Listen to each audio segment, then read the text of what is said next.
Hello officers, welcome to banking India YouTube channel.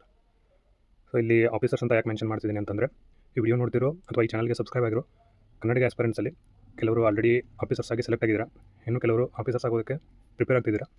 So ಈ ಮೂಲಕ ನಿಮಗೆಲ್ಲ ಅಭಿನಂದಿಸ್ತಾ, ನಮ್ಮಲ್ಲಿ ಬ್ಯಾಂಕಿಂಗ್ ಎಕ್ಸಾಮ್ಸ್ ಬಗ್ಗೆ ಇನ್ನೂ ಹೆಚ್ಚಿನ ರೀತಿಯಲ್ಲಿ ಅವೇರ್ನೆಸ್ ಬರಲಿ, ಹಾಗೆ ಕನ್ನಡಿಗರಿಗೆ ಅಂದರೆ ನಮಗೆ ಮೀಸಲಾದ ಅವಕಾಶಗಳು ನಮ್ಮದೇ ಆಗಲಿ ಅಂತ ಆಶಿಸ್ತೀನಿ.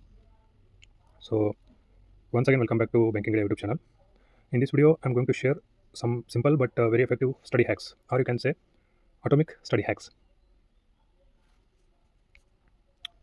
A banking aspirant who controls time and ignores distractions is already halfway to the final merit list.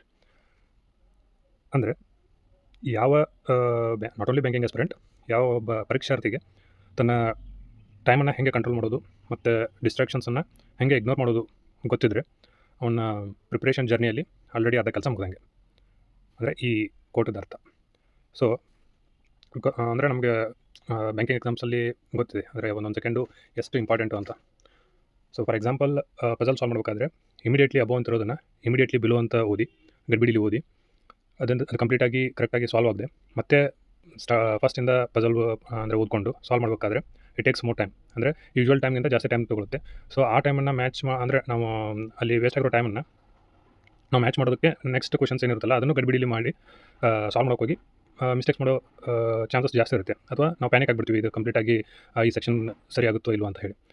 So ಹಾಗಾಗಿ ಆ ಥರ ಆಗದೆ ನಮ್ಮನ್ನು ನಾವು ಡಿಸ್ಟ್ರಾಕ್ಷನ್ಸ್ ಫ್ರೀ ಇಟ್ಕೊಳ್ಳೋದು ಹೇಗೆ, ಅಂದರೆ ಅದನ್ನು ಪ್ರಿಪ್ರೇಷನ್ ಟೈಮಿಂದನೇ ನಾವು ಡಿಸ್ಟ್ರಾಕ್ಷನ್ಸ್ ಇರದೇ ಇರೋದು ಹೇಗೆ ಅನ್ನೋದನ್ನು ಈ ವಿಡಿಯೋ ಒಳಗಡೆ ನೋಡೋಣ. ಅಂದರೆ I will share some useful tips ಅಂತ ಅಂದ್ಕೊಳ್ಳಿ. So without further delay, let's begin. So first, your day should start with to do list ಅಥವಾ ನೀವು ಡೈಲಿ ಟಾರ್ಗೆಟ್ ಅಂತಾದರೂ ಅದನ್ನು ನೀವು ಕರಿಬೋದು. ಸೊ ಫಸ್ಟು ಅದನ್ನು ನೀವು ಅಲ್ಲಿಂದನೇ ಸ್ಟಾರ್ಟ್ ಆಗಬೇಕು ನಿಮ್ಮದು ಪ್ರಿಪ್ರೇಷನ್. ಇಲ್ಲಿ ನಾನು ನಂದು ಒಂದು ಎಕ್ಸಾಂಪಲ್ ಶೇರ್ ಮಾಡ್ತೀನಿ, ಲೈಕ್ ನಂದು ಟು ಡೂ ಲಿಸ್ಟ್ ಯಾವ ಥರ ಇರುತ್ತೆ ಅನ್ನೋದನ್ನು. ಸೊ ಇದು ನಿಮಗೆ ಹ್ಯಾಂಡ್ ರೈಟಿಂಗ್ ಅರ್ಥ ಆಗುತ್ತೋ ಇಲ್ಲೋ ಗೊತ್ತಿಲ್ಲ. ಸೊ ಈ ಥರ ಅಂದರೆ ನಾನು usually to do list previous day ನೈಟೇ ಮಾಡ್ಕೊಂಡಿರ್ತೀನಿ. ಇನ್ ಕೇಸ್ ಆಗಿರಲಿಲ್ಲ ಅಂತಂದರೆ ನೆಕ್ಸ್ಟ್ ಮಾರ್ನಿಂಗ್ ಫಸ್ಟ್ ನಾನು ಟು ಡೂ ಲಿಸ್ಟ್ ಮಾಡಿರ್ತೀನಿ, ಅಂದರೆ ಆ ಡೇಗೆ ಏನಾಗಬೇಕು ಅಂತ, ಅಂದರೆ ಏನೇನು ನನ್ನ ಟಾರ್ಗೆಟ್ ಇದೆ ಅದನ್ನೆಲ್ಲ ಮೆನ್ಷನ್ ಮಾಡ್ಕೊಂಡಿರ್ತೀನಿ. ಸೊ ಇಲ್ಲಿ ಫಸ್ಟು ನೀವು ಅಬ್ಸರ್ವ್ ಮಾಡ್ಬೋದು, ವೈರಲ್ ಅಂತಿದೆ. ವೈರಲ್ ಅಂತಂದರೆ viral match. Next D C ಅಂತಿದೆ. ಡಿ ಸಿ ಅಂತಂದರೆ daily current affairs. Third, editorial analysis ಅಂತಂದರೆ ಪ್ರೀವಿಯಸ್ ಡೇ ಮಾಕ್ ಕೊಟ್ಟು ಅದ್ರಿಗೆ ಅನಲೈಸಿಸ್ ಏನಾದರೂ ಮಾಡಿರಲಿಲ್ಲ ಅಂತಂದರೆ ಸೊ ಅದನ್ನು, ಅಂದರೆ ಅದು ಬಾಕಿ ಉಳಿದಿದ್ರೆ ಅದ್ರದ್ದು ಅನಲೈಸಿಸ್ ಮಾಡೋದು. ನೆಕ್ಸ್ಟ್ ಆ ಡೇಗೆ ಒಂದು ಮಾಕು. ಆಮೇಲೆ ಮೇನ್ಸ್ ನೀವು ಇದರಲ್ಲಿ ಸ್ಪೆಸಿಫಿಕ್ ಅಂತ ಇಲ್ಲ, ಲೈಕ್ ನೀವು ರೀಸನಿಂಗ್ ಮೇನ್ಸ್ ಬದಲು ಸಾಲ್ವ್ ಮಾಡ್ಬೋದು, ಅಥವಾ ಕ್ವಾಂಟ್ ಡಿ ಐ ಸಾಲ್ವ್ ಮಾಡೋದಿರ್ಬೋದು, ಅಥವಾ ಕರೆಂಟ್ ಅಫೇರ್ಸು ಈ ಥರ ಕ್ಲಾಸಸ್ ಕೇಳೋದಾಗಿರ್ಬೋದು, ಅಥವಾ ಈ ಥರ ಏನಾದರೂ ನೀವು ನಿಮ್ಮ ಅನುಕೂಲಕ್ಕೆ ತಕ್ಕಂಗೆ ಹಾಕೋಬೋದು. ಆಮೇಲೆ ನನ್ನ ಟು ಡೂ ಲಿಸ್ಟಲ್ಲಿ ಒಂದು ಕಂಪಲ್ಸರಿ ಇರೋದೇನಂತಂದರೆ ದಟ್ ಈಸ್ ಬುಕ್ ರೀಡಿಂಗ್. ನಾನು ಅಂದರೆ ಡೈಲಿ ನಾನು ಒಂದು ಚಾಪ್ಟರ್ ಆಗಲಿ ಅಥವಾ ಕೆಲವು ಪೇಜಸ್ ಆಗಲಿ ಓದ್ತೀನಿ, ಲೈಕ್ ಸೆಲ್ಫ್ ಹೆಲ್ಪ್ ಬುಕ್ಸ್ ಅಥವಾ ಇಂಗ್ಲೀಷ್ ನಾವೆಲ್ಸ್ ರಿಲೇಟೆಡ್ ಯಾವುದಾದ್ರೂ ಇರಲಿ. ಸೊ ನನಗೆ ಅಂದರೆ ಬುಕ್ಸ್ ಓದೋ ಹಾಬಿ ಇದೆ. ಸೊ ಹಾಗಾಗಿ ಇದು ನಾನು ಕಂಪಲ್ಸರಿ ಆಗಿ ಇಟ್ಕೊಂಡಿದ್ದೀನಿ. ಸೊ ಇದು ಬುಕ್ ಓದೋದ್ರಿಂದ ಇನ್ನೊಂದು ಏನಾಗುತ್ತೆ ಅಂತಂದರೆ ನಿಮಗೆ ಕಂಟಿನ್ಯೂಸ್ ಅದೇ ಕ್ವಾಂಟ್ ಅದೇ ರೀಸನಿಂಗ್ ಮಾಡಿ ನಿಮಗೆ ಸ್ವಲ್ಪ ರಿಲ್ಯಾಕ್ಸೇಷನ್ ಟೈಮ್ ಅಂತ ಹೇಳ್ಬೋದು. ಆಮೇಲೆ ಅದು ಬುಕ್ ಓದೋದ್ರಿಂದ ನಿಮ್ಮದು ರೀಡಿಂಗ್ ಸ್ಪೀಡು ಇನ್ಕ್ರೀಸ್ ಆಗುತ್ತೆ. ಆಮೇಲೆ ಇಂಗ್ಲೀಷ್ ನಾವೆಲ್ಸ್ ಅಥವಾ ಅದೇ ಸೆಲ್ಫ್ ಹೆಲ್ಪ್ ಬುಕ್ಸ್ ಓದೋದ್ರಿಂದ ನಿಮಗೆ ಇಂಗ್ಲೀಷ್ ವೊಕ್ಯಾಬ್ನು ಬಿಲ್ಡ್ ಆಗುತ್ತೆ. ಸಮ್ವಾಟ್ ಅದು ನಮ್ಮ ಪ್ರಿಪ್ರೇಷನ್ಗೆ ಅದು ಹೆಲ್ಪ್ ಆಗೋದ್ರಿಂದ ಸೊ ನಾನು ಅದನ್ನು ಇಲ್ಲಿ ಆ್ಯಡ್ ಮಾಡ್ಕೊಂಡಿದ್ದೀನಿ. ಸೊ ನೀವು ಬೇಕಿದ್ದರೆ ಆ್ಯಡ್ ಮಾಡ್ಕೋಬೋದು, ಅಲ್ಲಿದ್ದರೆ ಅದು ನಿಮ್ಮ ಇಷ್ಟ. ಸೊ ಇದು ನಂದು ಟು ಡೂ ಲಿಸ್ಟ್. ಸೊ ಇಲ್ಲಿ ನಾನು ಇದನ್ನು ಸ್ಟಿಕ್ಕಿ ನೋಟ್ಸಲ್ಲಿ ಮೆನ್ಷನ್ ಮಾಡ್ಕೊಂಡಿದ್ದೆ. ಸೊ ನೀವು ಜಸ್ಟ್ ನೀವು ಪೆನ್ ಪೇಪರಿಂದ ಯೂಸ್ ಮಾಡ್ಕೊಂಡು ನೀವು ಇದು ಮಾಡ್ಬೋದು. ಸೊ ಇಲ್ಲಿ ಇನ್ನೊಂದು ಕ್ವಾಂಟ್ ಪ್ರಾಕ್ಟೀಸ್ ಅಂತಿರೋದನ್ನು ಅದೇ ಅಂದರೆ ಆ ಡೇಗೆ ನೀವು ಏನು ಮಾಡ್ಬೇಕಂತ ಅಂದ್ಕೊಂಡಿದ್ದೀರಿ ಅದನ್ನು ನೀವು ಈ ಥರ ಬರ್ಕೊಂಡು ಇಟ್ಕೊಂಡ್ರೆ ನಿಮಗೊಂದು ಕ್ಲಿಯರ್ ಪಿಕ್ಚರ್ ಸಿಗುತ್ತೆ. So first, you can choose any target randomly and finish it. Like ಇವಾಗ ನಾನು ಇಲ್ಲಿ ಮೆನ್ಷನ್ ಮಾಡಿದೆಯಲ್ಲ, ಈಗ ಅಂದರೆ serial first viral maths, next daily current affairs ಈ ಥರ ಆಯ್ತಲ್ಲ. ಸೊ ಇದನ್ನು ನೀವು ಸೀರಿಯಲ್ ಆಗಿ ಮಾಡ್ಕೊಂಡು ಹೋಗ್ಬೇಕಂತೇನಿಲ್ಲ. ಲೈಕ್ ಇವಾಗ ನನಗೆ ಫಸ್ಟು ಡೈಲಿ ಕರೆಂಟ್ ಅಫೇರ್ಸ್ ಮಾಡಬೇಕಿತ್ತು ಅಥವಾ ಕ್ಲಾಸ್ ಕೇಳಬೇಕಿತ್ತು ಅಂತಂದರೆ ನಾನು ಡೈರೆಕ್ಟಾಗಿ ಅದನ್ನೇ ಚೂಸ್ ಮಾಡ್ಕೊಂಡು ಅದನ್ನು ಫಸ್ಟ್ ಮುಗಿಸ್ತೀನಿ. ಇಲ್ಲ ನಿಮಗೆ ಎಡಿಟೋರಿಯಲ್ ಫಸ್ಟ್ ಕೇಳಬೇಕಿತ್ತು ಅಥವಾ ಅಂದರೆ ಆ ಕ್ಲಾಸ್ ಕೇಳಬೇಕಿತ್ತು ಅಂತಿದ್ರೆ ನೀವು ಫಸ್ಟ್ ಅದನ್ನು ಚೂಸ್ ಮಾಡಿಕೊಂಡು, ಅಂದರೆ ಇಲ್ಲಿ ಯಾವ ಥರ ನೋಟ್ ಮಾಡ್ಕೊಂಡಿದ್ದೀರಿ ಅದೇ ಥರ ನೀವು ಕಂಪ್ಲೀಟ್ ಮಾಡ್ತಾ ಹೋಗ್ಬೇಕಂತೇನಿಲ್ಲ. ನೀವು ರ್ಯಾಂಡಮಾಗಿ ಚೂಸ್ ಮಾಡ್ಕೊಂಡು ಅದನ್ನು ಫಿನಿಷ್ ಮಾಡ್ಬೋದು. The motto is you should reach all your targets. ಅಂದರೆ ಓನ್ಲಿ ನಿಮ್ಮದು ಸೀರಿಯಲ್ ಆಗಿ ಮುಗಿಸ್ಬೇಕಂತ ಇರಬಾರ್ದು. ಲೈಕ್ ಇವಾಗ ಏನು ಟಾರ್ಗೆಟ್ಸ್ ಮೆನ್ಷನ್ ಮಾಡ್ಕೊಂಡಿದ್ರಲ್ಲ, ನೋಟ್ ಮಾಡ್ಕೊಂಡಿರ್ತಾರಲ್ಲ, ಸೊ ಅದನ್ನು ಸೀರಿಯಲ್ ಆಗಿ ಮುಗಿಸ್ಬೇಕಂತ ಅನ್ನೋದಕ್ಕಿಂತ ಒಟ್ಟಿನಲ್ಲಿ ಎಲ್ಲ ಮುಗಿಸ್ಬೇಕು. ನೀವು ಹೆಂಗಾದ್ರೂ ಮುಗಿಸಿ. ಸೊ ನೀವೇನು ಎಲ್ಲ ನೋಟ್ ಮಾಡ್ಕೊಂಡಿದ್ರಲ್ಲ ಟಾರ್ಗೆಟ್ಸ್ ಅಥವಾ ಟು ಡೂ ಲಿಸ್ಟ್, ಅದು ಕಂಪ್ಲೀಟ್ ಆಗಬೇಕು. ಸೊ ಅದೇ ನಿಮ್ಗೆ ನೋಟ್ ಆಗಿರಬೇಕು. So this is first. Next is keep it as simple as possible. So ಅಂದರೆ ಇಲ್ಲಿ ಅದನ್ನು ನೀವು ತುಂಬ ಡೆಕೋರೇಟ್ ಮಾಡಿ ಇಟ್ಕೊಳ್ಳೋದಾಗಲಿ ಅಥವಾ ತುಂಬ ಕಾಂಪ್ಲಿಕೇಟ್ ಮಾಡ್ಕೊಬೇಡಿ. ಜಸ್ಟ್ ಯೂಸ್ ಒಂದು ಪೆನ್ ಪೇಪರ್ ಯೂಸ್ ಮಾಡ್ಕೊಳ್ರಿ. ಸೊ ಏನು ಮಾಡ್ಬೇಕಂತ ಅಂದ್ಕೊಂಡಿದ್ರಿ ಲೈಕ್ ಆ ಡೇಗೆ ಅದನ್ನು ಜಸ್ಟ್ ಮೆನ್ಷನ್ ಮಾಡ್ಕೊರಿ. ಸೊ ನೀವು ಎಷ್ಟು ಸಿಂಪಲಾಗಿ ಇಟ್ಕೊತೀರಾ ಅಷ್ಟು ಈಸಿ ಆಗುತ್ತೆ. Next, don't use phone apps for this. ಅಂದರೆ ಇದಕ್ಕೆ ಅಂದರೆ ಟು ಡೂ ಲಿಸ್ಟ್ಗೆ ಕೆಲವರು ಸಜೆಸ್ಟ್ ಮಾಡ್ತಾರೆ, ನೀವು ಫೋನ್ ಆ್ಯಪ್ಸ್, ಈ ಆ್ಯಪ್ಸ್ ಇದೆ, ಆ ಆ್ಯಪ್ಸ್ ಇದೆ ಅಂತೇಳಿ. ನಾನು ಮಾತಾಡ್ತಿರೋದೇ ಡಿಸ್ಟ್ರಾಕ್ಷನ್ಸ್ ಫ್ರೀ ಆಗಿ ಹೆಂಗಿರಬೇಕು ಅಂತ. ಸೊ ಅಂಥದ್ರಲ್ಲಿ ನೀವು ಮತ್ತೆ ಅಗೇನ್ ಫೋನ್ ಯೂಸ್ ಮಾಡಿದರೆ ಆ ಟು ಡೂ ಲಿಸ್ಟ್ ಬಿಟ್ಟು ಇನ್ನೇನೋ ನೋಟಿಫಿಕೇಶನ್ ಬಂದಿರುತ್ತೆ, ಅದರಲ್ಲೇ ಟೈಮ್ ವೇಸ್ಟ್ ಆಗಿಬಿಟ್ಟಿರುತ್ತೆ. ನೀವು ಫೋನ್ ಯಾವುದಕ್ಕೆ ತೊಗೊಂಡಿದ್ರಿ ಅನ್ನೋದೇ ನಿಮಗೆ ಆಮೇಲೆ ಫ್ಲ್ಯಾಶ್ ಆಗಲ್ಲ. ಸೊ ಆ ಥರನೂ ಆಗೋ ಚಾನ್ಸ್ ಇರುತ್ತೆ. ಸೊ ಹಾಗಾಗಿ ಫೋನ್ಗೇನೆಲ್ಲ ಬೇಡ, ಜಸ್ಟ್ ಪೆನ್ನು ಒಂದು ಪೇಪರ್ ತೊಗೊಂಡು ಸಿಂಪಲ್ಲಾಗಿ ನೋಟ್ ಡೌನ್ ಮಾಡ್ತಾ ಹೋಗ್ರಿ. Next, sometimes you may not reach all your targets. So ಈಗ ಏನು ಮೆನ್ಷನ್ ಮಾಡ್ಕೊಂಡಿರಲ್ಲ, ಫಾರ್ ಎಕ್ಸಾಂಪಲ್ ಒಂದು 5 ಟು ಡೂ ಲಿಸ್ಟ್ ನೀವು ಬರ್ಕೊಂಡು ಇಟ್ಕೊಂಡಿದ್ರಿ ಅಂತಂದರೆ 5 ಟಾರ್ಗೆಟ್ ರೀಚ್ ಆಗದೆ ಇರ್ಬೋದು. 3 ಅಷ್ಟೇ ಕಂಪ್ಲೀಟ್ ಆಗ್ಬೋದು, ಅಥವಾ 4 ಅಷ್ಟೇ ಕಂಪ್ಲೀಟ್ ಆಗ್ಬೋದು, ಅಥವಾ 1 ಅಷ್ಟೇ ಕಂಪ್ಲೀಟ್ ಆಗ್ಬೋದು. ಅಂದರೆ ಲೈಕ್ ಮನೆಗೆ ಯಾರಾದರೂ ಗೆಸ್ಟ್ಸ್ ಬರ್ತಿರ್ತಾರೆ, ಅಥವಾ ನಿಮ್ಮದು ಏನಾದರೂ ಬೇರೆ ಪರ್ಸನಲ್ ವರ್ಕ್ ಇರುತ್ತೆ. ಸೊ ಅವಾಗ ಕಂಪ್ಲೀಟ್ ಆಗಲ್ಲ. ಸೊ ಏನು ಮಾಡ್ಬೇಕಂತಂದರೆ ಅದನ್ನು ನೆಕ್ಸ್ಟ್ ಡೇಗೆ, ಅಂದರೆ ರಿಮೈನಿಂಗ್ ಬ್ಯಾಲೆನ್ಸ್ ಇವಾಗ 5 ಟು ಡೂ ಲಿಸ್ಟ್ ಇತ್ತು. ಸರ್ 5 ನೀವು ಟಾರ್ಗೆಟ್ ಹಾಕ್ಕೊಂಡಿದ್ರಿ, ಬಟ್ ಅದರಲ್ಲಿ 3 ಅಷ್ಟೇ ರೀಚ್ ಆಯಿತು, ಇನ್ನೂ 2 ಇತ್ತು ಅಂತಂದರೆ ಆ 2 ನೆಕ್ಸ್ಟ್ ಡೇ ಟಾರ್ಗೆಟ್ ನೋಟ್ ಮಾಡ್ಕೊತಿರ್ತಿರಲ್ಲ, ಸೊ ಅವಾಗ ಆ್ಯಡ್ ಮಾಡಿಕೊಡ್ರಿ. Like consider those unfinished targets for next day. So next ಡೇಗೆ ಅದನ್ನು ಆ್ಯಡ್ ಮಾಡಿಕೊಡ್ರಿ. So this is the one. Next, if you left with surplus time, you can utilise that time for some other possible targets like sectional mark, current affairs revision etcetera. ಅಂದರೆ sometimes ಇವಾಗ ನಿಮ್ಮದು 5 target ಹಾಕೊಂಡಿರ್ತೀರ, but ಅದು ನಿಮಗೆ ಬೇಗನೆ ಮುಗಿದ್ಬಿಡುತ್ತೆ. Like ಅಂದರೆ ಇನ್ನೂ ಸಿಕ್ಕಾಪಟ್ಟೆ ಅಂದರೆ ಆ ಡೇನೇ ಕಂಪ್ಲೀಟ್ ಆಗಿರಲ್ಲ. ಇನ್ನು ನಿಮಗೆ ಅಂದರೆ ಮಾರ್ನಿಂಗ್ ಸ್ಟಾರ್ಟ್ ಮಾಡಿರ್ತೀರ, ಮಧ್ಯಾಹ್ನ ಅಥವಾ ಸಂಜೆ ಅನ್ನೋ ಅಷ್ಟರಲ್ಲಿ ನಿಮ್ಮದು ಕಂಪ್ಲೀಟ್ ಡೇಟ್ ಟಾರ್ಗೆಟ್ ಮುಗಿದ್ಬಿಟ್ಟಿರುತ್ತೆ ಅಂತ ಅಂದ್ಕೊಳ್ರಿ. ಸೊ ಅಂದರೆ ನಿಮ್ಗೆ ಇನ್ನೂ ಎಕ್ಸ್ಟ್ರಾ ಟೈಮ್ ಇತ್ತು, ಲೈಕ್ ಇನ್ನೂ ನೀವು ನೈಟ್ ಮಲ್ಗೋವರೆಗೂ ಟೈಮ್ ಇತ್ತು ಅಂತಂದರೆ ಆ ಟೈಮ್ನ ನೀವು ಇದು ಯಾವುದು ಕರೆಂಟ್ ಅಫೇರ್ಸ್ ರಿವಿಷನ್ಗೆ ಯೂಸ್ ಮಾಡ್ಕೋಬೋದು, ಅಥವಾ ಯಾವುದಾದ್ರೂ ಸೆಕ್ಷನಲ್ ಮಾರ್ಕ್ ಕೊಡೋಕ್ಕೆ ಯೂಸ್ ಮಾಡ್ಕೋಬೋದು. ಲೈಕ್ ರೀಸನಿಂಗ್ ಆಗಲಿ, ಇಂಗ್ಲೀಷ್ ಆಗಲಿ, ಅಥವಾ ಕ್ವಾಂಟ್ ಆಗಲಿ. ಸೊ ಈ ಥರ ಯೂಸ್ ಮಾಡ್ಕೋಬೋದು. ಇಲ್ಲ ನಿಮಗೆ ಬೇಡ, ಸ್ವಲ್ಪ ರಿಲ್ಯಾಕ್ಸೇಷನ್ ಟೈಮ್ ಬೇಕು ಅಂತಂದರೆ ಅದಕ್ಕೂ ಯೂಸ್ ಮಾಡ್ಕೋಬೋದು. ನೆಕ್ಸ್ಟು, ಓಕೆ, ಮತ್ತು ಸಿಂಪಲ್ ಬಟ್ ಎಫೆಕ್ಟಿವ್ ಹ್ಯಾಕ್ಸ್ ಯಾವ್ಯಾವುದು ಅನ್ನೋದನ್ನು ಇವಾಗ ನೆಕ್ಸ್ಟ್ ಹೇಳ್ತೀನಿ. So first one, don't watch live classes. So live class ಇರ್ತಾವಲ್ಲ, ಕೆಲವರು ಹೇಳ್ತಾರೆ ನೀವು ಲೈವ್ ಕ್ಲಾಸ್ ನೋಡಬೇಕು ಹಾಗೆ ಹೀಗೆ ಅಂತೇಳಿ. ಬಟ್ ನನ್ನ ಪ್ರಕಾರ ಲೈವ್ ಕ್ಲಾಸಸ್ ನೋಡೋದು ಅಷ್ಟು ಯೂಸ್ಫುಲ್ ಅಥವಾ ಹೆಲ್ಪ್ಫುಲ್ ಅಂತ ನನಗೆ ಅನ್ಸಲ್ಲ. ಯಾಕೆ ಅನ್ನೋದನ್ನು ಹೇಳ್ತೀನಿ. ಸೊ ಯಾಕೆ ಅಂದರೆ ಅದೇ ಲೈವ್ ಕ್ಲಾಸಸ್ನ ಯಾಕೆ ನೋಡಬಾರ್ದು ನನ್ನ ಪ್ರಕಾರ. ಯಾಕೆ ಅಂತಂತಂದರೆ, you may feel it's consuming more than the actual timing. Like ಇವಾಗ ನಿಮ್ಮದು 1 ಅವರ್ದು ಲೈವ್ ಅಂದರೆ ಲೈವ್ ಕ್ಲಾಸು ಸ್ಟಾರ್ಟ್ ಆಗಿದೆ, ಅದು 1 ಅವರ್ದು ಲೈವ್ ಕ್ಲಾಸ್ ಅಂತ ಅಂದ್ಕೊಳ್ರಿ. ಬಟ್ ನೀವು ಅಲ್ಲಿ ಲೈವ್ ಕ್ಲಾಸ್ ನೋಡ್ತಿರ್ಬೇಕಾದ್ರೆ ನಿಮ್ಗೆ ಅದು 1 ಅವರ್ಗಿಂತ ಜಾಸ್ತಿ ಫೀಲ್ ಆಗ್ತಿರುತ್ತೆ. ಲೈಕ್ ಇನ್ನೂ ಮುಗಿತಿಲ್ಲ, ಇನ್ನೂ ಯಾವಾಗ ಮುಗಿಯುತ್ತೆ, ಇನ್ನೂ ಮುಗಿತಿಲ್ಲ. ಸೊ ಅಂದರೆ ನಿಮಗೆ ಆ ಕ್ಲಾಸ್ ನೋಡೋಕ್ಕಂತ ಕುಂತು ಎಷ್ಟು ಮೋರ್ ದೆನ್ 1 ಅವರ್ ಅಥವಾ ಆ್ಯಕ್ಚುಲ್ ಅಂದರೆ ಅಷ್ಟು ಟೈಮ್ ಆಗಿಲ್ಲ ಅಂತಂತಂದ್ರೆ ನಿಮ್ಗೆ ಆ ಥರ ಫೀಲ್ ಆಗ್ತಿರುತ್ತೆ. ಸೊ ಅಂದರೆ ಇಲ್ಲಿ more than the actual timing. So ಇದು ಒಂದು. Next, so many distractions. So live ಕ್ಲಾಸಲ್ಲಿ ಕೆಲವರು ಏನದು ಆ್ಯಡ್ಸನ್ನು ಆಫ್ ಮಾಡಿರ್ತಾರೆ. ಕೆಲವು ಯೂಟ್ಯೂಬ್ ಚಾನಲ್ಸ್ ನಡೆಸೋರು, ಅಂದರೆ ಲೈಕ್ ನಮ್ಮದು ಲೆಕ್ಚರಿಂಗ್ ನಡೆಸೋರು, ಕೆಲವರು ಆನ್ ಇಟ್ಟಿರ್ತಾರೆ. ಸೊ ಅಲ್ಲಿ ಆಬ್ವಿಯಸ್ಲಿ ಆನ್ ಇಟ್ಟಿದ್ರೆ ಆ್ಯಡ್ಸ್ ಬರ್ತಾನೆ ಇರುತ್ತೆ. ಸೊ ಅದು ಒಂದು ಡಿಸ್ಟ್ರಾಕ್ಷನ್ ಆಯಿತು. ನೆಕ್ಸ್ಟು, ಲೈವ್ ಕಮೆಂಟ್ಸ್ ಅಂತಂದರೆ ಇವಾಗ ಲೈವ್ ಕ್ಲಾಸ್ ನಡೀತಿದೆ ಅಂತಂದರೆ ತುಂಬ ಜನ ಲೈವ್ ಆಗಿ ಕಮೆಂಟ್ ಮಾಡ್ತಿರ್ತಾರೆ. ಅದು ಅವ್ರು ಕೇಳಿರೋ ಕ್ವಶನಿಗೆ ಆನ್ಸರ್ ಇರ್ಬೋದು, ಅಥವಾ ಅವ್ರದ್ದು ಏನಾದರೂ ಕ್ವೆರಿ ಇದ್ದರೆ ಕಮೆಂಟ್ ಥ್ರೂ ಅದನ್ನು ಪಾಸ್ ಮಾಡ್ತಿರ್ತಾರೆ. ಸೊ ಅಲ್ಲಿ ಎಜುಕೇಟರ್ಸ್ ಏನು ಮಾಡ್ತಾರೆ, ಆ ಕಮೆಂಟ್ಸನ್ನು ಓದಿ ಅವ್ರು ಇನ್ನೇನೋ ಹೇಳ್ತಿರ್ತಾರೆ. ಅಂದರೆ ಅದು ದಟ್ ಈಸ್ ನಮಗೆ ಸಮ್ಟೈಮ್ಸ್ ಇರುತ್ತೆ, ರೆಲೆವೆಂಟ್ ಆಗಿರುತ್ತೆ, ನಮಗೆ ಹೆಲ್ಪ್ಫುಲ್ ಆಗೂ ಇರುತ್ತೆ ಅವ್ರು ಹೇಳೋದು. But most of the time ಅದು ಇರ್ರೆಲೆವೆಂಟ್ ಆಗಿರುತ್ತೆ. ಸೊ ಫಾರ್ ಎಕ್ಸಾಂಪಲ್ ಇವಾಗ ಏನೋ ಒಂದು ಕ್ಲಾಸ್ ಕೇಳ್ತಿರ್ತಾರೆ, ಯಾರೋ ಇನ್ನೊಬ್ರು ಯಾರ್ದೋ ಬಗ್ಗೆ ಕಮೆಂಟ್ ಮಾಡ್ತಾರೆ. ಸೊ ಅದರದ್ದೇ ಡಿಸ್ಕಷನ್ ಮಾಡಿಬಿಡ್ತಾರೆ ಎಜುಕೇಟರ್ಸ್. ಸೊ ಅವಾಗ ಏನಾಗುತ್ತೆ, ಅದು ಅಲ್ಲಿ ಸುಮ್ಮನೆ ಅನ್ನೆಸೆಸರಿ ವೇಸ್ಟ್ ಆಫ್ ಟೈಮ್. ಅದು ಒಂದು ಡಿಸ್ಟ್ರಾಕ್ಷನ್. ಸೊ ಇದು ಒಂದು. ನೆಕ್ಸ್ಟು, ಅದೇ ಈ ಥರ ಆದರೆ ಲಾಸ್ ಆಫ್ ಫೋಕಸ್ ಅಥವಾ ಎನರ್ಜಿ ಡ್ರೈನ್. ಸೊ ಈಗ ನೀವು ಕ್ಲಾಸ್ ಅಂದರೆ ಕಂಪ್ಲೀಟ್ ಫೋಕಸ್ ಆಗಿ ಕೇಳಬೇಕು ಅಂತಲೇ ಕೂತಿರ್ತೀರ. ಸೊ ಈ ಥರದಾಗ ಏನಾಗ್ಬಿಡುತ್ತೆ, ಫೋಕಸ್ ನಿಮ್ಮದು ಉಳಿಯಲ್ಲ. ಅದು 10 ಸೆಕೆಂಡ್ಸು 15 ಸೆಕೆಂಡ್ಸ್ ಆ್ಯಡೇ ಇರ್ಬೋದು. ಬಟ್ ಅದೇ 10 ಸೆಕೆಂಡ್ಸ್ 15 ಸೆಕೆಂಡ್ಸ್ ಇದೆ, 4-5 ಟೈಮ್ ಅಂದರೆ 4-5 ಸಲ ಆ್ಯಡ್ಸ್ ಬಂದರೆ ನಿಮ್ಗೆ ಹೆಂಗೆ ಅನಿಸುತ್ತೆ? ಏನೋ ಒಂದೀಗ ಫೋಕಸ್ಟಾಗಿ ಕೇಳ್ತಿರ್ತೀರ. ಸೊ ಇಮಿಡಿಯೇಟಾಗಿ ಆ್ಯಡ್ ಬಂದರೆ ಆಬ್ವಿಯಸ್ಲಿ ಅಲ್ಲಿ ನಿಮಗೆ ಏನೋ ಫೋಕಸ್ ಉಳಿಯಲ್ಲ. ಸೊ ಅದೇ ನಿಮಗೆ ಜಾಸ್ತಿ ತುಂಬ ಹೊತ್ತಾಯಿತು ನಾನು ಇದನ್ನು ಕೇಳ್ತಾ ಕೂತಿದ್ದೀನಿ ಅಂತ ಅನಿಸಿ ನಿಮಗೆ ಎನರ್ಜಿ ಡ್ರೈನ್ ಆಗುತ್ತೆ. ಸೊ ಇದು ಒಂದು. Next, you may get bored easily. ಅದೇ ಫೋಕಸ್ ಹೋಯ್ತು ಅಂತಂತಂದರೆ ಆಬ್ವಿಯಸ್ಲಿ ನಿಮಗೆ ಬೋರ್ ಫೀಲ್ ಆಗುತ್ತೆ. ಸೊ ಹಾಗಾಗಿ I don't recommend to watch live classes. Next, ಹಾಗಾದರೆ ಆಲ್ಟರ್ನೇಟ್ ವೇಸ್ ಇದಾವೆ, ಇದ್ದರೆ ಯಾವುದು? ಸೊ ಇಲ್ಲಿ ನೆಕ್ಸ್ಟ್ ಹೇಳ್ತೀನಿ ಅದ್ರ ಬಗ್ಗೆ.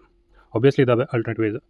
ಫಸ್ಟ್ ಏನಂತಂತಂದರೆ ನೀವು ಟು ಡೂ ಲಿಸ್ಟ್ ಏನು ಮಾಡಿರ್ತೀರಲ್ಲ, ಟು ಡೂ ಲಿಸ್ಟ್ ಅಂದರೆ ನೈಟ್ ಮಾಡಿದ್ರೆ ಅಂತೂ ಅದು ಬೇರೆ. ಇನ್ ಕೇಸ್ ನೀವು ಮಾರ್ನಿಂಗ್ ಟು ಡೂ ಲಿಸ್ಟ್ ಮಾಡಿದ್ರಿ ಅಂತಂದರೆ ಫಸ್ಟು ನೀವು ಯಾವ್ಯಾವುದು ಕ್ಲಾಸ್ ನೋಡ್ಬೇಕಂತ ಅಂದ್ಕೊಂಡಿದ್ರಲ್ಲ ಆ ಎಲ್ಲ ರಿಲೇಟೆಡ್ ವೀಡಿಯೋಸನ್ನು ಡೌನ್ಲೋಡ್ ಮಾಡಿ ಇಟ್ಕೊಂಡ್ಬಿಡ್ರಿ. ಲೈಕ್ ಸೇ ಫಾರ್ ಎಕ್ಸಾಂಪಲ್ ಈಗ ನೀವು ರೀಸನಿಂಗ್ ಯಾವುದೋ ಎಜುಕೇಟರ್ದು mains class particular input output ಇರ್ಬೋದು, ಅಥವಾ ಇನ್ಯಾವುದೋ ರಿಲೇಟೆಡ್ ಟಾಪಿಕ್ನ ನೀವು ಏನೋ ವಿಡಿಯೋ ನೋಡ್ಬೇಕಂತ ಇತ್ತು ಅಂತಂದರೆ ಅದನ್ನು ಡೌನ್ಲೋಡ್ ಮಾಡಿಟ್ಕೊಳ್ಳಿ. ಆಮೇಲೆ ನೆಕ್ಸ್ಟ್ ಕ್ವಾಂಟಲ್ಲಿ ಯಾವುದೋ ಒಂದು ಕಾನ್ಸೆಪ್ಟು ಅದ್ರ ರಿಲೇಟೆಡ್ ವಿಡಿಯೋ ನೋಡ್ಬೇಕಂತಿತ್ತು ಅಂತಂದರೆ ಅದನ್ನು ಡೌನ್ಲೋಡ್ ಮಾಡಿಟ್ಕೊಡಿ. ಸೊ ಹಿಂಗೆಲ್ಲ ಯಾವ್ಯಾವ ವಿಡಿಯೋ ನೀವು ನೋಡ್ಬೇಕಂತ ಇದೆ ಅಥವಾ ಯಾವುದಾದ್ರು ಕ್ಲಾಸಸ್ ಕೇಳಬೇಕಂತಿದೆ ಅದನ್ನೆಲ್ಲ ಮಾರ್ನಿಂಗೇ ಡೌನ್ಲೋಡ್ ಮಾಡಿ ಇಟ್ಕೊಂಡ್ಬಿಟ್ರಿ. ಸೊ ಇದು ಫಸ್ಟ್ ಥಿಂಗ್. ಡೌನ್ಲೋಡ್ ಮಾಡಿ ಇಟ್ಕೊಳ್ಳೋದ್ರಿಂದ ಏನಾಗುತ್ತೆ, ಸೊ ಅದೇ ನೆಕ್ಸ್ಟ್ ಈ possible download all the video lectures you want to watch on that day. So ಅಂದರೆ ಆ ದಿನ ನೀವು ಯಾವುದಾದ್ರು ವಿಡಿಯೋ ಕ್ಲಾಸಸ್ ಕೇಳಬೇಕಂತ ಅಂದ್ಕೊಂಡಿದ್ರಿ ಅವನ್ನೆಲ್ಲ ಡೌನ್ಲೋಡ್ ಮಾಡಿಟ್ಕೊಳ್ರಿ. ಸೊ ಆ ಥರ ಮಾಡೋದ್ರಿಂದ ನಿಮ್ಗೊಂದು ಐಡಿಯಾ ಸಿಗುತ್ತೆ. You have an idea about what all the video lectures you will watch. So ಅಂದರೆ ನೀವು ಯಾವ್ದಾದ್ರು ನೋಡ್ತೀರಿ ಅನ್ನೋದ್ರ ಬಗ್ಗೆ ನಿಮ್ಗೆ ಒಂದು ಐಡಿಯಾನೂ ಸಿಗುತ್ತೆ. ನೆಕ್ಸ್ಟು ಈಗ ಡೌನ್ಲೋಡ್ ಮಾಡಿ ಇಟ್ಕೊಂಡ್ಮೇಲೆ ಅದನ್ನು ನೀವು ನೆಕ್ಸ್ಟ್ ಡೇಟಾ ಆನ್ ಇರಬೇಕು ಅಂತಲೇ ಏನಿಲ್ಲ, ಬಿಕಾಸ್ ಆಲ್ರೆಡಿ ಡೌನ್ಲೋಡ್ ಆಗಿರುತ್ತೆ, ಆಫ್ಲೈನು ಅವೈಲೇಬಲ್ ಇರ್ತಾವೆ. So you can watch videos without data. ಅಂದರೆ ನೀವು ಡೇಟಾ ಆನ್ ಮಾಡಿದೆ ಡೇಟಾ ಆಫ್ ಇಟ್ಕೊಂಡೆ ನೀವು ನೋಡ್ಬೋದು. ಅದು ನೀವು ಯಾವುದು ಲ್ಯಾಪ್ಟಾಪಲ್ಲಿ ಯಾವುದೇ ಡಿವೈಸ್ ಆದರೂ ನೀವು ಆ ಥರ ಮಾಡ್ಬೋದು. As the data will be off you are free from notification. So ನೀವು ಡೇಟಾ ಆಫ್ ಇಟ್ಟಿದ್ರಿ ಅಂತಂದರೆ ನಿಮಗೆ ಯಾವುದೇ ಥರ ನೋಟಿಫಿಕೇಶನ್ಸ್ ಬರಲ್ಲ. ಲೈಕ್ ವಾಟ್ಸಪ್ಪಿಂದ ಆಗಿರ್ಬೋದು ಅಥವಾ ಯಾವುದೇ ಟೆಲಿಗ್ರಾಮ್ ಗ್ರೂಪಿಂದ ಆಗಿರ್ಬೋದು. ಸೊ ಈ ಥರ ಯಾವುದೇ ನೋಟಿಫಿಕೇಶನ್ಸ್ ಬರಲ್ಲ, ಬಿಕಾಸ್ ಡೇಟಾ ಆಫ್ ಇರುತ್ತೆ. ರೇರ್ಲಿ ನಿಮ್ಗೆ ನೋಟಿಫಿಕೇಶನ್ ಬಂದರೂ ಯಾವ್ದು ಬರುತ್ತೆ, ನೀವೇನಾದರೂ ರಿಮೈಂಡರ್ಸ್ ಅಥವಾ ಅಲಾರಾಮ್ ಈ ಥರ ಏನಾದರೂ ಸೆಟ್ ಮಾಡ್ಕೊಂಡಿದ್ರಿ ಅಂತಂದರೆ ಅದ್ರದ್ದು ನೋಟಿಫಿಕೇಶನ್ಸ್ ಅಷ್ಟೇ ಬರುತ್ತೆ. So this is next try to watch it in at least 1.25x or 1.5x speed. So ಅಂದರೆ ಇಲ್ಲಿ ನಾನು ಅಟ್ಲೀಸ್ಟ್ ಅಂತ ಮೆನ್ಷನ್ ಮಾಡಿದ್ದೀನಿ. ಸೊ ನೀವು ಅದು ಏನು ಡೌನ್ಲೋಡ್ ಮಾಡ್ಕೊಂಡಿರ್ತಿರಲ್ಲ, ನೀವು ವಾಚ್ ಮಾಡಬೇಕಾದ್ರೆ ನಾರ್ಮಲ್ ಸ್ಪೀಡಲ್ಲಿ ನೋಡಬೇಡಿ. ಲೈಕ್ 1x ಅಲ್ಲಿ ನೋಡಬೇಡಿ, 1.25x 1.5x ಆದಷ್ಟು ಅದೇ 1.25 ಅಥವಾ 1.5. ಸೊ ಈ ಸ್ಪೀಡಲ್ಲಿ ನೋಡಿರಿ. ಅಂದರೆ ನಿಮಗೆ ಸ್ಟಾರ್ಟಿಂಗ್ ನಿಮಗೆ ಏನೋ ಸ್ವಲ್ಪ ಅನ್ಕಂಫರ್ಟೇಬಲ್ ಅನಿಸ್ಬೋದು ಅಥವಾ ಇರಿಟೇಟ್ ಅನಿಸ್ಬೋದು, ಏನೋ ಸ್ಪೀಡ್ ಆಗ್ತಿರುತ್ತಲ್ಲ. But over the period of time ನೀವು ಅದಕ್ಕೆ ಅಡಾಪ್ಟ್ ಆಗ್ತೀರಿ. Initially you may get irritated. ಅಂದರೆ ಸಡನ್ಲಿ 1.25x ಏನೋ ನಿಮಗೆ ಅಂದರೆ ಅಲ್ಲಿವರೆಗೂ ನಾರ್ಮಲ್ ಸ್ಪೀಡಲ್ಲಿ ನೋಡಿ 1.25x 1.5x ಅಲ್ಲಿ ನಿಮಗೆ ಜಲ್ದಿ ಅಂಡರ್ಸ್ಟ್ಯಾಂಡ್ ಆಗದೇ ಇರ್ಬೋದು, ಸ್ವಲ್ಪ ಫಾಸ್ಟ್ ಅಂತ ಅನಿಸ್ಬೋದು. But it's okay. ಅದನ್ನು ನೀವು ಅದೇ ಥರ ಕಂಟಿನ್ಯೂ ಮಾಡಿದ್ರೆ ನಿಮ್ಮದು ಗ್ರ್ಯಾಜುಲಿ ನಿಮ್ಮದು ಫೋಕಸ್ನು ಜಾಸ್ತಿ ಆಗುತ್ತೆ. ಇದು ನನ್ನ ಪರ್ಸನಲ್ ಎಕ್ಸ್ಪೀರಿಯನ್ಸ್. ಸೊ ನಾನೀಗ 2xಗೆ ನಾನು ಅಡಾಪ್ಟ್ ಆಗಿಬಿಟ್ಟೇನೆ. ಲೈಕ್ ಯಾವುದೇ ವಿಡಿಯೋ ಇರಲಿ, ಯಾವುದೇ ವಿಡಿಯೋ ಅದು ಯೂಟ್ಯೂಬ್ ಲೆಕ್ಚರಿಂಗ್ ಇರಲಿ, ಸೊ ನಾನು ನೋಡೋದು ಯೂಶ್ವಲಿ 2x ಸ್ಪೀಡಲ್ಲೇ ನೋಡ್ತೀನಿ. Over the period of time you will be amazed. ಅಂದರೆ ನಿಮ್ಮದು ಟೈಮ್ ತುಂಬ ಸೇವ್ ಆಗುತ್ತೆ. ಹೆಂಗೆ ಅಂತಂದರೆ ಇವಾಗ ಆಲ್ಮೋಸ್ಟ್ 1 ಅವರ್ ಕ್ಲಾಸ್ ಇತ್ತು ಅಂತ ಅಂದ್ಕೊಳ್ರಿ. ನೀವು 2x ಸ್ಪೀಡ್ ಅಂದರೆ ನಾನು ಹೇಳ್ತಿರೋದು ಬೇಗ ಮುಗಿಸ್ಬೇಕು ಅಂತ 2x ಸ್ಪೀಡಲ್ಲಿ ನೋಡೋದಲ್ಲ, ನಿಮ್ಮದು ಫೋಕಸ್ ಇರಬೇಕು. ಅಂದರೆ ಆಮೇಲೆ ನೀವು ಅಲ್ಲಿ ಅದನ್ನು ಕಡಿಮೆ ಟೈಮಲ್ಲೇ 1 ಅವರ್ ಕ್ಲಾಸ್ ಮುಗಿಸ್ಬಿಡ್ತಾರೆ. ಲೈಕ್ ಈಗ ಆ್ಯಕ್ಚುಲ್ ಟೈಮ್ 1 ಅವರ್ದು ಒಂದು ಯೂಟ್ಯೂಬ್ ವಿಡಿಯೋ ಇತ್ತು ಅಂತಂದರೆ ನೀವು ಅದಕ್ಕೆ ಹಾರ್ಡ್ಲಿ 35 to 40 ಮಿನಿಟ್ಸ್ ಒಳಗಡೆ 1 ಅವರ್ ಕ್ಲಾಸ್ನ ಮುಗಿಸ್ಬಿಡ್ತೀರಿ. ಸೊ ಅಲ್ಲಿ ನಿಮಗೆ ಇನ್ನೂ ಎಕ್ಸ್ಟ್ರಾ ಟೈಮ್ ಸಿಗ್ತದೆ. ಆಮೇಲೆ ನಿಮ್ಮದು ಎನರ್ಜಿ ಅಷ್ಟೊಂದು ಡ್ರೈನ್ ಆಗಂಗಿಲ್ಲ. ಸೊ ಇದು ಸಡನ್ನಾಗಿ 2xಗೆ ಜಂಪ್ ಆಗೋಕ್ಕಿಂತ ನೀವು ಯಾರಾದರೂ ಅಂದರೆ ಆಲ್ರೆಡಿ ನೀವು 1.5x 1.75x 2x ಆಲ್ರೆಡಿ ನೀವು ಅವಾಗಿವಾಗ ಲೆಕ್ಚರ್ಸ್ ಅಂದರೆ ಯೂಟ್ಯೂಬ್ ವೀಡಿಯೋಸ್ ಕೇಳಿದರೆ ನೋಡಿದರೆ ನಿಮ್ಗೆ ಅಷ್ಟೊಂದು ಡಿಫ್ರೆನ್ಸ್ ಅನಿಸಲ್ಲ. ಅದೇ ನೀವು ಇವಾಗ ಸ್ಟಾರ್ಟ್ ಮಾಡಿದ್ದೀರಿ ಅಂತಂದರೆ ನಿಮಗೆ ಸ್ವಲ್ಪ ಸ್ಟಾರ್ಟಿಂಗ್ ಅನ್ಕಂಫರ್ಟೇಬಲ್ ಅನಿಸ್ಬೋದು. ಬಟ್ ಅದನ್ನು ಬಿಡಕ್ಕೆ ಹೋಗಬೇಡ್ರಿ. ಜಸ್ಟ್ 1.25x 1.5x ಒಳಗಡೆ ಕಂಟಿನ್ಯೂ ಮಾಡ್ತಾ ಹೋಗ್ರಿ. ಗ್ರ್ಯಾಜುಲಿ ನಿಮ್ಮದು ಫೋಕಸ್ಸು ಜಾಸ್ತಿ ಆಗುತ್ತೆ, ಆಮೇಲೆ ನಿಮ್ಮದು ಟೈಮು ಸೇವ್ ಆಗುತ್ತೆ. ಸೊ ಇದು ಒಂದಾಯಿತು. ಅಂದರೆ ಇದು ಡೌನ್ಲೋಡ್ ಮಾಡ್ಕೊಂಡು ನೋಡೋದ್ರಿಂದ ಏನೇನು ಯೂಸಸ್ ಅಂತ ಆಯಿತು. ಇನ್ನೊಂದು YouTube through brave app instead of using YouTube app directly. So ಇನ್ನೊಂದು ಬ್ರೇವ್ ಆ್ಯಪ್ ಅಂತ ಬರುತ್ತೆ. ಲೈಕ್ ಅದು ಲಯನ್ ಸಿಂಬಲ್ದು ಒಂದು ಆ್ಯಪ್ ಇದೆ. ನೀವು ಗೂಗಲ್ ಪ್ಲೇಸ್ಟೋರ್ ಅಥವಾ ಅದು ಏನೋ ಮೈಕ್ರೋಸಾಫ್ಟ್ ಆ್ಯಪ್ ಸ್ಟೋರಲ್ಲೂ ಸಿಗುತ್ತೆ ಅಂತ ಅನ್ಸುತ್ತೆ. ಸೊ ಅದನ್ನು ನೀವು ಸರ್ಚ್ ಮಾಡಿದರೆ ಅದು ಫ್ರೀಯಾಗಿ ಅವೈಲೇಬಲ್ ಇದೆ. ಸೊ ಅದನ್ನು ನೀವು ಸರ್ಚ್ ಮಾಡಿ ಇನ್ಸ್ಟಾಲ್ ಮಾಡಿಕೊಂಡ್ರೆ ಅದರಲ್ಲಿ ಜಸ್ಟ್ ಲೈಕ್ ಕ್ರೋಮ್ ಇದನ್ನು ಯೂಸ್ ಮಾಡ್ತಿರಲ್ಲ, ಸೊ ಅದೇ ಟೈಪ್ ಅದೊಂದು ಬ್ರೌಸರು. ಸೊ ಅಲ್ಲಿ ನೀವು ಯೂಟ್ಯೂಬ್ ಅಂತ ಸರ್ಚ್ ಮಾಡಿ, ಅಂದರೆ ಅದರಲ್ಲಿ ನೀವು ಯೂಟ್ಯೂಬ್ ಓಪನ್ ಮಾಡಿದರೆ ಅಲ್ಲಿ ನೀವು ಡೌನ್ಲೋಡ್ ಮಾಡ್ಕೊಳ್ಳೋದೇ ಬೇಕಾಗಿಲ್ಲ. ನೀವು ಯಾವುದೇ ಯೂಟ್ಯೂಬ್ ಎನಿ ಟೈಮ್ ನೀವು ಪ್ಲೇ ಮಾಡಿದ್ರು ಅದು ಆ್ಯಡ್ಸ್ ಫ್ರೀ ಪ್ಲೇ ಆಗ್ತಿರ್ತಾವೆ. So you can watch any videos ads free. But ಅಲ್ಲಿ ಏನಂತಂದರೆ ನೀವು ಬ್ರೇವ್ ಆ್ಯಪ್ ಯೂಸ್ ಮಾಡಬೇಕಂತಂದರೆ ಅದೇ ನೀವು ಅಗೇನ್ ಡೇಟಾ ಆನ್ ಮಾಡಿ ಇಟ್ಕೋಬೇಕಾಗುತ್ತೆ. ಬಟ್ ಡೌನ್ಲೋಡ್ ಮಾಡಿದರೆ ಡೇಟಾ ಆನೇ ಇರಬೇಕಂತೇನಿಲ್ಲ. ಸೊ ಇದೊಂದಾಯಿತು. Next you can use V P N ಅಂತ ಒಂದು ಅದು ಆ್ಯಪ್ ಬರುತ್ತೆ. ನೀವು ಅದೇ ಅಗೇನ್ ಗೂಗಲ್ ಪ್ಲೇಸ್ಟೋರಲ್ಲಿ ನೋಡ್ಬೋದು, ಅಂದರೆ ಅದನ್ನು ಸರ್ಚ್ ಮಾಡಿ ನೋಡ್ಕೋಬೋದು. ಬಟ್ ಆ್ಯಡ್ಸ್ ಬರೋದೇ ಇಲ್ಲ ಅಂತಲ್ಲ, ಅಂದರೆ ಲೆಸ್ ಆ್ಯಡ್ಸ್ ಬರುತ್ತೆ. ಸೊ ಅಂದರೆ ಅಲ್ಲಿ ವಿ ಪಿ ಎನ್ನಲ್ಲಿ ನೀವು ಕಂಟ್ರಿನ ಬೇರೆ ಕಂಟ್ರಿ ಸೆಲೆಕ್ಟ್ ಮಾಡಿಕೊಂಡ್ರೆ, ಇವಾಗ ಯೂಶ್ವಲಿ ನಮ್ಮದು ಇಂಡಿಯಾ ಒಳಗಡೆ ನಮ್ಮದು ಆ್ಯಡ್ಸದು ಜಾಸ್ತಿ ಇದೆ, ಲೈಕ್ ರೆವೆನ್ಯೂ. ಸೊ ಹಾಗಾಗಿ ಇಲ್ಲಿ ಆ್ಯಡ್ಸ್ ಜಾಸ್ತಿ ಬರುತ್ತೆ. ಅಂದರೆ ಮೋರ್ ದ್ಯಾನ್ 2-3 ಬರುತ್ತೆ ಇಲ್ಲಿ ಆ್ಯಡ್ಸ್. ಬಟ್ ನೀವು ಬೇರೆ ಕಂಟ್ರಿ ಚೂಸ್ ಮಾಡಿಕೊಂಡ್ರೆ ಅಲ್ಲಿ ಒಂದೊಂದು ಆ್ಯಡ್ಸ್ ಬರುತ್ತೆ. ಆಮೇಲೆ ಅದು ಶಾರ್ಟ್ ಸ್ಪ್ಯಾನ್ ಇರುತ್ತೆ, ಲೈಕ್ 5 ಸೆಕೆಂಡ್ಸು 2-3 ಸೆಕೆಂಡ್ಸ್ ಅಷ್ಟೇ ಆ್ಯಡ್ ಅಂದರೆ ಅದು ಪಾಸಿಬಿಲಿಟಿ ಇದೆ. As the interface is slightly different, you may feel uncomfortable. ಅದೇ ನಾನು ಆವಾಗಲೇ ಬ್ರೇವ್ ಆ್ಯಪ್ ಹೇಳಿದೆ ಅಲ್ಲ, ಸೊ ಅದಲ್ಲಿ ನೀವು ಡೈರೆಕ್ಟ್ ಯೂಟ್ಯೂಬ್ ಆ್ಯಪ್ ಯಾವ ಥರ ಯೂಸ್ ಮಾಡ್ತಿರಲ್ಲ ಅಷ್ಟು ಅಂದರೆ ಈಸಿಯಾಗಿಲ್ಲ, ಸ್ವಲ್ಪ ಅನ್ಕಂಫರ್ಟಬಲ್ ಇದೆ. ಸೊ ಆ ಅನ್ಕಂಫರ್ಟಬಲ್ನ ನೀವು ಪಾಸಿಟಿವ್ ಆಗಿ ಯೂಸ್ ಮಾಡ್ಕೋಬೋದು. ಲೈಕ್ ಅದು ಯಾವ ಥರ ಅಂತಂದರೆ, ನೀವು ಶಾರ್ಟ್ಸು ಆ ಥರ ನೋಡೋದಕ್ಕೆ ಹೆಲ್ಪ್ಫುಲ್ ಆಗಿಲ್ಲ ಯಾವುದು ಬ್ರೇವ್ ಆ್ಯಪ್. ಬಟ್ ಯೂಟ್ಯೂಬಲ್ಲಿ ಏನಾಗುತ್ತೆ, ಶಾರ್ಟ್ಸ್ನ ನೀವು ಈಸಿಯಾಗಿ ನೋಡ್ಬೋದು. ಸೊ ಅದು ಅಗೇನ್ ಅದನ್ನು ನೀವು ಪಾಸಿಟಿವ್ ಆಗಿ ಯೂಸ್ ಮಾಡ್ಕೋಬೋದು Brave app. So next, by doing all these things you can easily track your daily activities or progress. So ಇಷ್ಟೆಲ್ಲ ಮಾಡೋದ್ರಿಂದ ನಿಮಗೆ ನೀವು ಡೈಲಿ ಏನು ಮಾಡ್ತಿದ್ದೀರಾ, ನಿಮ್ಮದು ಅಂದರೆ ನಿಮ್ಮ ಫೋಕಸ್ ಯಾವ ಥರ ಇದೆ, ನೀವು ಇಷ್ಟೆಲ್ಲ ಮಾಡೋದ್ರಿಂದ ನಿಮ್ಮ ಪ್ರೋಗ್ರೆಸ್ ಆಗ್ತಿದೆಯೋ ಇಲ್ವೋ ಅನ್ನೋದನ್ನು ನೀವು ಟ್ರ್ಯಾಕ್ ಮಾಡ್ಬೋದು ಈಸಿಯಾಗಿ. ಬಿಕಾಸ್ ಟು ಡೂ ಲಿಸ್ಟ್ ಮಾಡಿರ್ತೀರ, ಆಮೇಲೆ ಯಾವುದಾದ್ರು ಯೂಟ್ಯೂಬ್ ವೀಡಿಯೋಸ್ ಅಥವಾ ಲೆಕ್ಚರರ್ಸ್ ಕೇಳ್ಬೇಕಂತ ಅಂದ್ಕೊಂಡಿದ್ರೆ ಅದನ್ನೆಲ್ಲ ಡೌನ್ಲೋಡ್ ಮಾಡಿಟ್ಕೊಂಡಿರ್ತೀರ. ಆಮೇಲೆ ಯಾವ್ಯಾವುದಕ್ಕೆ ಎಷ್ಟೆಷ್ಟು ಟೈಮ್ ಕೊಟ್ಟರೆ ಅನ್ನೋದನ್ನು ಮೆನ್ಷನ್ ಮಾಡ್ಕೊಂಡ್ರಿ ಅಂತಂದರೆ, ಲೈಕ್ ಈಗ ಒಂದು ಎಡಿಟೋರಿಯಲ್ ಕ್ಲಾಸ್ ಕೇಳಿದ್ರಿ ಅಂತ ಅಂದ್ಕೊಂಡ್ರೆ, ಆ ಎಡಿಟೋರಿಯಲ್ ಕ್ಲಾಸಿಗೆ ನೀವು ಟೋಟಲಾಗಿ ಎಷ್ಟು ಟೈಮ್ ಸ್ಪೆಂಡ್ ಮಾಡಿದ್ರಿ ಅನ್ನೋದನ್ನು ಆ ಟು ಡೂ ಲಿಸ್ಟ್ ಏನು ಬರ್ಕೊಂಡಿದ್ರಲ್ಲ, ಸೊ ಅದ್ರ ಮುಂದ್ಗಡೆ ಮೆನ್ಷನ್ ಮಾಡಿದ್ರಿ ಅಂತಂದರೆ ಇನ್ನೂ ನಿಮಗೆ ಕ್ಲಾರಿಟಿ ಸಿಗ್ತಾಗುತ್ತೆ. ಲೈಕ್ ನಿಮಗೆ ಎಷ್ಟು ಡೈಲಿ ನೀವು ಎಷ್ಟು ಅವರ್ ಸ್ಟಡಿ ಮಾಡ್ತಿದ್ರೆ, ಎಷ್ಟು ಅವರ್ ಫೋಕಸ್ ಆಗಿದ್ರಿ ಅನ್ನೋದೆಲ್ಲ. ಸೊ ಈ ವಿಡಿಯೋ ಒಳಗಡೆ ನಾನು ಇಷ್ಟೇ ಹೇಳ್ಬೇಕಂತ ಅಂದ್ಕೊಂಡಿದ್ದೆ. ಈ ವಿಡಿಯೋ ನೀವು ಇಲ್ಲಿವರೆಗೂ ನೋಡಿದರೆ ತುಂಬ ಥ್ಯಾಂಕ್ಸ್.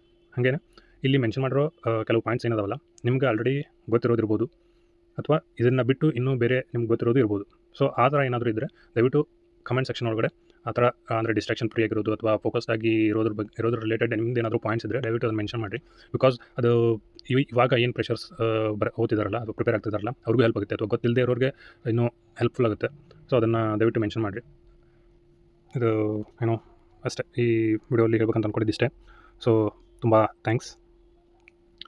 ಈ ವಿಡಿಯೋಲಿರೋ ಕಂಟೆಂಟು ನಿಮ್ಗೆ ಇಷ್ಟ ಆಗಿದ್ದರೆ ದಯವಿಟ್ಟು ಶೇರ್ ಮಾಡಿ, ಸಬ್ಸ್ಕ್ರೈಬ್ ಮಾಡಿರಿ, ಆಮೇಲೆ ಲೈಕ್ ಮಾಡಿರಿ. Thank you.